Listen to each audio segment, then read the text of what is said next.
Hi hello ಎಲ್ಲರೂ ಹೇಗಿದ್ದೀರಾ? ಬನ್ನಿ ಇವತ್ತಿನ ವಿಡಿಯೋದಲ್ಲಿ ತುಂಬ ಹೆಲ್ದಿ ಹಾಗೆ ತುಂಬ ಸಿಂಪಲ್ ಆಗಿ ತುಂಬ ಬೇಗ ಆಗುವಂಥ ಬ್ರೇಕ್ಫಾಸ್ಟ್ ರೆಸಿಪಿನ ಮಾಡ್ತಾ ಇದ್ದೀನಿ. ಇದು ಒಂದು ಹಣ್ಣಿದ್ರೆ ಸಾಕು. ನೋಡಿ ಇಲ್ಲಿ ನಾನು ಅವಕಾಡೋ ತೊಗೊಂಡಿದ್ದೀನಿ. ಒಂದು 4 ಅವಕಾಡೋ ಇದೆ. ಇದರಲ್ಲಿ ಹಣ್ಣಾಗಿರೋದು ಎರಡು ಕಾಯಿ ಹಣ್ಣಾಗಿದೆ. 2 ಕಾಯಿನ ನಾನು ಇವಾಗ ಬ್ರೇಕ್ಫಾಸ್ಟ್ಗೆ ಬಳಕೆ ಮಾಡ್ಕೋತೀನಿ. ನೋಡಿ ಫಸ್ಟು ನಾನು ಇಲ್ಲಿ ಸಣ್ಣದಾಗಿ ಕಟ್ ಮಾಡ್ಕೊಂಡಿರೋಂಥ ಕೊತ್ತಂಬರಿ ಸೊಪ್ಪು ಹಾಗೆ ಟೊಮ್ಯಾಟೊ ಶುಂಠಿ ಬೆಳ್ಳುಳ್ಳಿನ ಈ ರೀತಿಯಾಗಿ ಸಣ್ಣದಾಗಿ ಕಟ್ ಮಾಡ್ಕೊಂಡಿದ್ದೀನಿ. ಹಾಗೆ ಹಸಿಮೆಣಸಿನ್ಕಾಯಿ ಈರುಳ್ಳಿ ಸಹ ತಗೊಂಡಿದ್ದೀನಿ. ಇದನ್ನೆಲ್ಲವನ್ನು ಸಹ ಹಸಿದಾಗೇ ಒಂದು ಪಾತ್ರೆಯಲ್ಲಿ ಹಾಕ್ಕೋಬೇಕು. ನೋಡಿ ಈ ಥರ ಚಿಕ್ಕದಾಗಿ ಕಟ್ ಮಾಡ್ಕೋಬೇಕು ಶುಂಠಿ ಬೆಳ್ಳುಳ್ಳಿ ಅಂದರು. ಹಾಗೆಯೇ ಕೊತ್ತಂಬರಿ ಹಸಿಮೆಣಸಿನ್ಕಾಯಿನೂ ಸಹ ಸಣ್ಣದಾಗಿ ಕಟ್ ಮಾಡ್ಕೋಬೇಕು. ಈಗ ಇದನ್ನು ಒಂದು ಪಾತ್ರೆಯಲ್ಲಿ ಹಾಕ್ಕೊಂಡು ಅವಕಾಡೋ ಏನಿದೆ ಅಲ್ವಾ ಅದನ್ನು ಕಟ್ ಮಾಡ್ಕೊಳ್ತಾ ಇದ್ದೀನಿ. ನೋಡಿ ಒಳಗಡೆ ಅವಕಾಡೋ ಬೀಜದ ಮೇಲೆ ಇರೋ ಸಿಪ್ಪೆನ ಅಂಟ್ಕೊಂಡಿದೆ, ಹಾಗಾಗಿ ಕಪ್ಪಾಗಿ ಕಾಣಿಸ್ತಾ ಇದೆ.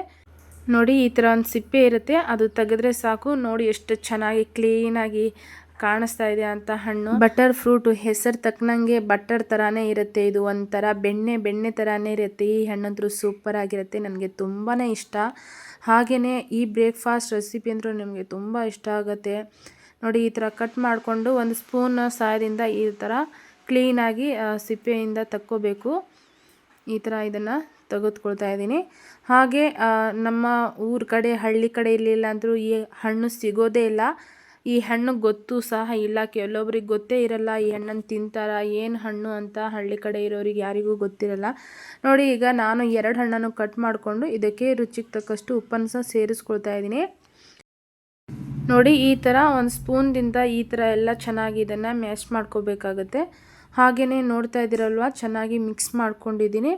ಈಗ ಇದಕ್ಕೆ ಒಂದು ಅರ್ಧ ಹೋಳು ಲಿಂಬೆ ರಸನ ಸೇರಿಸ್ಕೊಳ್ತಾ ಇದ್ದೀನಿ ಮೇಲಿಂದ. ಹಾಗೆಯೇ ಇದಕ್ಕೆ ನಿಮ್ಮ ಹತ್ರ ಏನಾದರೂ ಪೆಪ್ಪರ್ ಪೌಡರ್ ಇದ್ದರೆ ಪೆಪ್ಪರ್ ಪೌಡರನ್ನು ಸಹ ಸ್ವಲ್ಪ ಹಾಕ್ಕೊಳ್ಳಿ. ಈಗ ಇದು ರೆಡಿ ಆಯಿತು. ಸೈಡಲ್ಲಿ ಎತ್ತಿಟ್ಕೊಂಡು ನಾನು ಇಲ್ಲಿ ಒಂದು ಬ್ರೌನ್ ಬ್ರೆಡ್ ತೊಗೊಂಡಿದ್ದೀನಿ. ಇದಕ್ಕೆ ನಿಮಗೆ ಬೇಕಾದರೆ ವೈಟ್ ಬ್ರೆಡ್ಡು ಬರುತ್ತಲ್ಲ ಅದನ್ನು ಸಹ ತೊಗೋಬೋದು. ನಾನು ಇಲ್ಲಿ ಬ್ರೌನ್ ಬ್ರೆಡ್ ತೊಗೊಂಡಿದ್ದೀನಿ. ಇದಕ್ಕೆ ನಾನು ಬಟರ್ ಸಹ ತೊಗೊಂಡಿದ್ದೀನಿ. ಬನ್ನಿ ಹಾಗಾದರೆ ಶುರು ಮಾಡೋಣ. ಈಗ ನಾನು ಗ್ಯಾಸ್ ಸ್ಟವ್ ಆನ್ ಮಾಡಿಕೊಂಡು ಒಂದು ಹಂಚಿಟ್ಕೊಳ್ತಾ ಇದ್ದೀನಿ. ಬ್ರೆಡ್ಡೆಲ್ಲ ರೋಸ್ಟ್ ಮಾಡಬೇಕಲ್ವ, ಹಾಗಾಗಿ ಬ್ರೆಡ್ನ 2 ಕಡೆ ಬಟರ್ ಹಾಕಿಬಿಟ್ಟು 2 ಕಡೆ ಚೆನ್ನಾಗಿ ರೋಸ್ಟ್ ಮಾಡ್ಕೋಬೇಕು. ನೋಡಿ ಈ ಬ್ರೇಕ್ಫಾಸ್ಟ್ ರೆಸಿಪಿ ಅಂದರೂ ತುಂಬಾ ಸುಲಭ, 5 ನಿಮಿಷದಲ್ಲಿ ಆಗಿಬಿಡುತ್ತೆ. ನಿಮಗೆ ಕಷ್ಟನೇ ಆಗಲ್ಲ, ಅಷ್ಟು ತಿನ್ನೋದಕ್ಕೂ ಸಹ ಅಷ್ಟು ಸಖತ್ತಾಗಿರುತ್ತೆ. ಮಿಸ್ ಮಾಡಿದಿರಾ ನೀವು ಸಹ ನಿಮ್ಮ ಮನೆಯಲ್ಲಿ ಅವಕಾಡೋ ಸೀಸನ್ ಇರುವಾಗ ಈ ಅವಕಾಡೋ ಬ್ರೆಡ್ ಟೋಸ್ಟನ್ನು ಮಾಡಿ ತುಂಬಾ ರುಚಿಯಾಗಿರುತ್ತೆ. ಮನೆಯಲ್ಲಿ ಮಕ್ಕಳಿರೋರಿಗಂದರೂ ತುಂಬ ಇಷ್ಟ ಆಗುತ್ತೆ ಮಕ್ಕಳಿಗೂ. ಹಾಗಾಗಿ ನೋಡಿ 2 ಕಡೆ ಬೆಣ್ಣೆನ ಹಾಕಿಬಿಟ್ಟು ಬ್ರೆಡ್ಡನ್ನು ಚೆನ್ನಾಗಿ ರೋಸ್ಟ್ ಮಾಡ್ಕೊಳ್ಳೋಣ. ಬ್ರೆಡ್ಡು ಚೆನ್ನಾಗಿ ಬ್ರೌನ್ ಆಗೋ ಹಾಗೆ ಕ್ರಿಸ್ಪಿಯಾಗಿ ಬರೋ ಥರ ರೋಸ್ಟ್ ಮಾಡ್ಕೋಬೇಕು. ನೋಡಿ ಈ ಥರ ನಾನು 2 ಸೈಡಲ್ಲಿ ರೋಸ್ಟ್ ಮಾಡಿಕೊಂಡು ಆವಾಗಲೇ ಅವಕಾಡೋ ಮಿಕ್ಸರ್ ಏನು ರೆಡಿ ಮಾಡಿ ಇಟ್ಕೊಂಡಿದ್ವಲ್ಲ, ಈಗ ಅದಕ್ಕೆ ಹಾಕ್ಕೊಳ್ತಾ ಇದ್ದೀನಿ. ನೋಡಿ ಮೇಲಿಂದ ಈ ಥರ ಹಾಕ್ಕೊಳ್ತಾ ಇದ್ದೀನಿ. ಬ್ರೆಡ್ ಮೇಲೆ ಇದನ್ನು ಚೆನ್ನಾಗಿ ಸ್ಪ್ರೆಡ್ ಮಾಡ್ಕೊಳ್ಳೋಣ.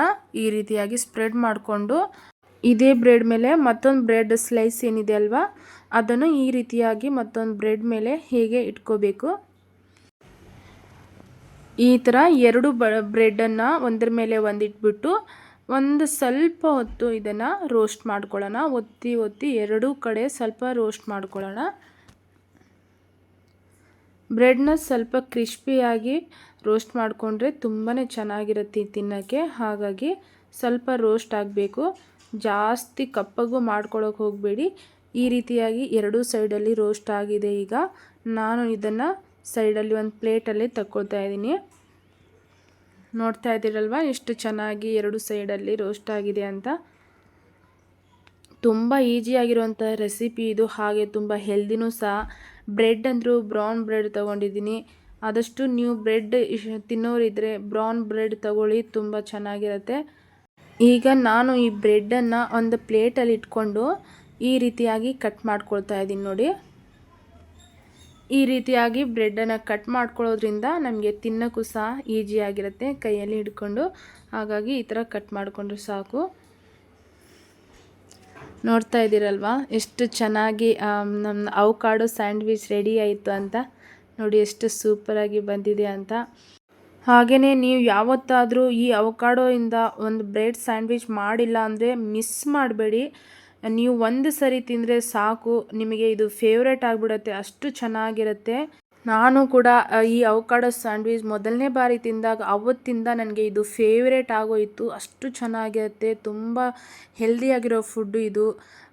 ಅವಕಾಡೋದಲ್ಲಿ ತುಂಬಾ ಹೆಲ್ದಿ ಬೆನಿಫಿಟ್ಸ್ ಇದೆ ಅಂತ ಹೇಳ್ತಾರೆ. ಹಾಗಾಗಿ ನೀವು ಸಹ ಈ ಅವಕಾಡೋ ಸೀಸನ್ ಬರುವಾಗಾದರೂ ಮಿಸ್ ಮಾಡಬೇಡಿ. ಹಾಗೆಯೇ ನಾನು ಮತ್ತೊಂದು ತೋರಿಸ್ತೀನಿ. ಬ್ರೆಡ್ನ ಈ ರೀತಿಯಾಗಿ ಎರಡೂ ಸೈಡಲ್ಲಿ ಕ್ರಿಸ್ಪಿಯಾಗಿ ರೋಸ್ಟ್ ಮಾಡಿಕೊಂಡು ಮೇಲಿಂದ ಅವಕಾಡೋ ಮಿಕ್ಸ್ಚರ್ ಏನಿದೆ ಅಲ್ವಾ, ಈ ರೀತಿಯಾಗಿ ಸ್ಪ್ರೆಡ್ ಮಾಡಿಕೊಂಡು ಚೆನ್ನಾಗಿ ಹಾಕಿ ಅದನ್ನು ಹಾಗೆ ಕೂಡ ತಿನ್ಬೋದು. ನೋಡಿ, ಈ ಥರನೂ ಸಹ ತಿನ್ಬೋದು. ಕ್ರಿಸ್ಪಿಯಾಗಿ ಇರಬೇಕು ಬ್ರೆಡ್ಡು. ಚೆನ್ನಾಗಿ ಎರಡು ಕಡೆ ರೋಸ್ಟ್ ಮಾಡಿಕೊಂಡು ಕ್ರಿಸ್ಪಿಯಾಗಿ ಮಾಡಿಕೊಂಡ್ರೆ ಸಾಕು. ನಿಮಗೇನಾದರೂ ಈ ವಿಡಿಯೋ ಇಷ್ಟ ಆಗಿದ್ರೆ ಒಂದು ಲೈಕ್ ಮಾಡಿ, ಕಮೆಂಟ್ ಮಾಡಿ, ಹಾಗೆ ನನ್ನ ಚಾನಲ್ ಸಬ್ಸ್ಕ್ರೈಬ್ ಮಾಡ್ಕೊಳ್ಳಿ. ಮತ್ತೆ ಸಿಗ್ತೀನಿ. ಬಾಯ್ ಬಾಯ್.